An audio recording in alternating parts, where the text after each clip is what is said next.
yang semua pembicaraan itu dan yang dimana hasilnya adalah normalisasi di beberapa negara Arab, di mata Palestina itu adalah sebuah pengkhianatan. Mahmud Abbas, Presiden Otoritas Palestina, sampai menyebut normalisasi negara Arab dan Israel itu seperti tikaman di punggung bangsa Palestina. Iya, betul. Waktu itu sempat Nah, dalam posisi Saudi menghadapi posisi gamang itu, tarik mulut tarik ulur, terjadilah peristiwa 7 Oktober 2023. Dan peristiwa itu dianggap sebagai momentum Saudi menarik diri dari semua pembicaraan untuk menormalisasi hubungan dengan Israel, terutama menyikapi respon brutal Israel yang melakukan ekspansi agresi ke Gaza sehingga terjadi tindakan pembantaian yang disebut dengan genosida dan ethnic cleansing. Putra Mahkota MBS dengan tegas terang-terangan menyebut di hadapan KTT Arab atau KTT Oki ya, bahwa yang dilakukan Israel itu adalah genosida. Clear. Itu pernyataan MBS tahun lalu. Statement paling tinggi Saudi terhadap Israel itu adalah yang terjadi di Gaza itu adalah genosida. Sebelum banyak kepala negara lain menyatakan itu. Itu satu. Kedua, hubungan dengan Iran itu juga mulai membaik, antara lain sejak saya duga ada faktor Tiongkok. Begini, Saudi itu sudah lama mensyaratkan normalisasi dengan Israel itu ada beberapa syarat, antara lain transfer teknologi, nuklir dan ruang angkasa. Kedua, Saudi boleh memiliki F-35. Oh iya, Iron Dome dan berbagai senjata canggih yang juga dimiliki oleh Israel. Semua syarat itu tidak dipenuhi oleh Amerika. Di situ itu kuncian Saudi itu waktu itu sebagai alasan tarik ulur untuk normalisasi.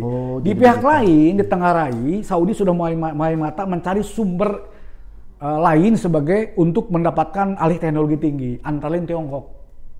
Justru Tiongkok. Ya? Betul. Termasuk teknologi nuklir untuk kepentingan sipil. Sempat beredar rumor bahwa Saudi sebetulnya sudah punya lokasi yang dirahasiakan, tempat pengayaan atau tempat untuk disiapkan untuk pengayaan uranium, konon ya. Itu masih jadi debatable. Tetapi perkembangan berikutnya sejalan dengan proses itu, Saudi melihat juga mulai merelaksasi hubungannya dengan negara yang dianggap musuh, Iran. Ketika komunikasi Saudi dengan Barat memburuk, termasuk soal isu Israel Palestina, soal isu normalisasi, di pihak lain Saudi mulai merelaksasi hubungan dengan Iran, mulai saling mengunjungi kedua menteri luar negeri. Maksudnya itu sama juga ya, enggak Kang? Jadi Saudi ini pengen juga teknologi dari Iran juga gitu ya? Kira-kira akan ke situ. Jadi gini, ketika serangan Israel pertama tahun lalu itu, kontak-kontakan Saudi dan Iran, Saudi menjadi tuan rumah konferensi Oki, yang di situ mengutuk serangan Israel terhadap Iran. Dan menyatakan bersimpati kepada Iran dengan catatan mengingatkan Iran untuk tidak terprovokasi. Di antara selasa itu terjadi saling telepon dan kunjungan antara dua negara. Terakhir yang saya ingat, Menteri Luar Negeri Saudi, Pangeran Farhan itu berkunjung dan bertemu Ali Khamenei. Di situ kalau nggak seingat saya ada pernyataan dari Khamenei, apa maunya Saudi saya kasih. Sampai segitunya. Poinnya itu mungkin soal transfer alih teknologi. Artinya sudah sampai menjanjikan bantuan apapun yang Saudi minta pasti dikasih sama Iran. Yang saya tangkap seperti itu. Coba silahkan bisa dicek di pemberitaan. Nanti suatu saat kita cek untuk kita diskusikan. Tapi dugaan saya juga ada faktor Tiongkok. Karena Tiongkok punya peran besar dalam hal proses rekonsiliasi di Timur Tengah, terutama antara misalnya Saudi dan Iran, begitu juga antara faksi-faksi yang berseteru di Palestina, Fatah dan Hamas. Jangan lupa, salah satu problem Palestina itu adalah polarisasi politik antara faksi.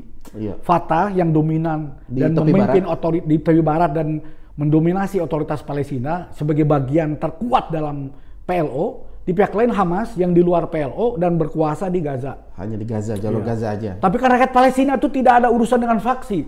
Mereka semua adalah korban kebiadaban dan penjajahan Israel.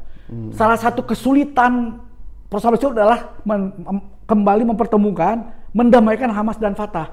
Dan Saudi termasuk yang berkali-kali berupaya mendamaikan. Tapi gagal. Gagal terus.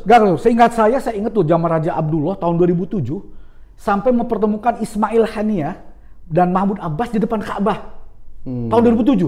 Hasilnya apa? Gagal. Gagal juga. Di depan Ka'bah gagal. Bayangkan.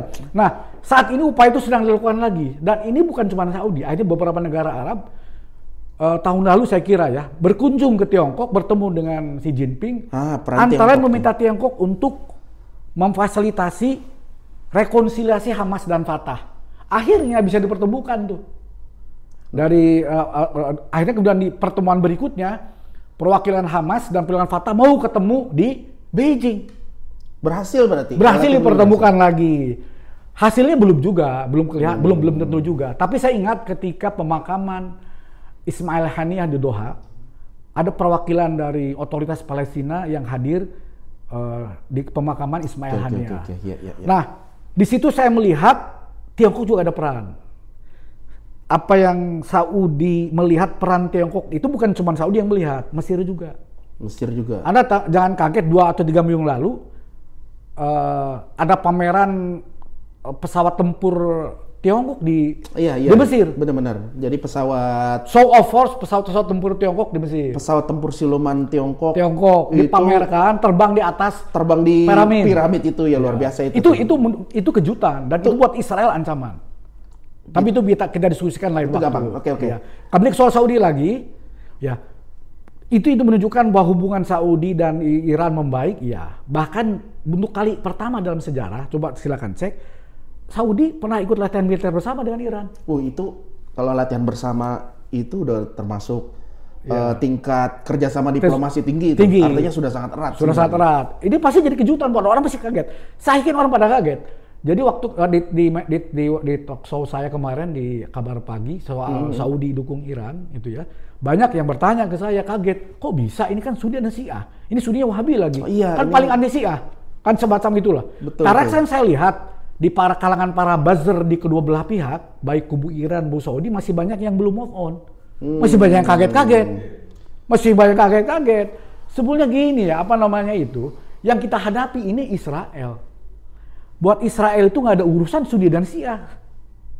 Gitu. Loh, Palestina tuh 99% Sunni. Kan di kita diprovokasi, Hamas, Syiah. Jangan lupa, Palestina itu 99% Muslim, Palestina itu Sunni. Bahkan mungkin susah dicari. Coba cari masjid Syiah, Hauzah Syiah di Palestina. Nggak akan ketemu.